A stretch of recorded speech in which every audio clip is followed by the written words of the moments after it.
বন্ধুরা, এই মুহূর্তে আমি এখন দাঁড়িয়ে আছি আমাদের পাড়ার এক দাদার দোকানের সামনে। আর দাদা এই দোকানটা মোটামুটি খুলেছে পুজোর আগে। আর আমি আজকে তোমাদেরকে দেখাবো দাদার এখানে মোটামুটি কী কী খাবার দাবার আইটেম পাওয়া যায়। দাদা কেমন আছে বলো? আছি তোমাদের ভালোবাসায় পুজোর দিওয়ালিতে মোটামুটি ভালোই আছি। বলছি তোমার এখানে কী কী খাবার দাবার আইটেম পাওয়া যাচ্ছে মোটামুটি? আমার এখানে আমি পঞ্চমীর থেকে দোকানটা উদ্বোধন করেছি। এখানে আমার চপের আইটেম আছে সমস্ত রকম। এছাড়াও আছে আটার রুটি, আর হচ্ছে ঘুগনি আছে, আলুর দম রাখি, ডিমের অমলেট থেকে শুরু করে ডিমের পোস্ট, ডিমের আইটেম সবই আছে আমার এখানে।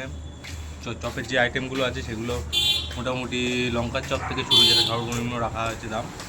আর তাছাড়া আলুর চপ, সাধারণত যে চপগুলো হয়, পেঁয়াজি, স্যান্ডউইচ, তারপরে চিকেন চপ, চিকেন স্যান্ডউইচ, চিংড়ির চপ, ভেজ চপ, মোচার চপ, তারপরে চর্বির চপ, এই সমস্ত রকম আইটেমই রাখা হয়েছে। অল্প অল্প করে নতুন করেছি, তা আশা করি ফিডব্যাক যেগুলো কাস্টমার দিচ্ছে আশা করি ভালো।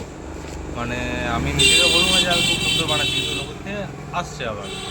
তা নতুন হাতের বানানো যেহেতু আমার মাই সব কিছু করে দেয়, এবং আমি করছি, তরকারিগুলো পুরগুলো মা করে দেয়।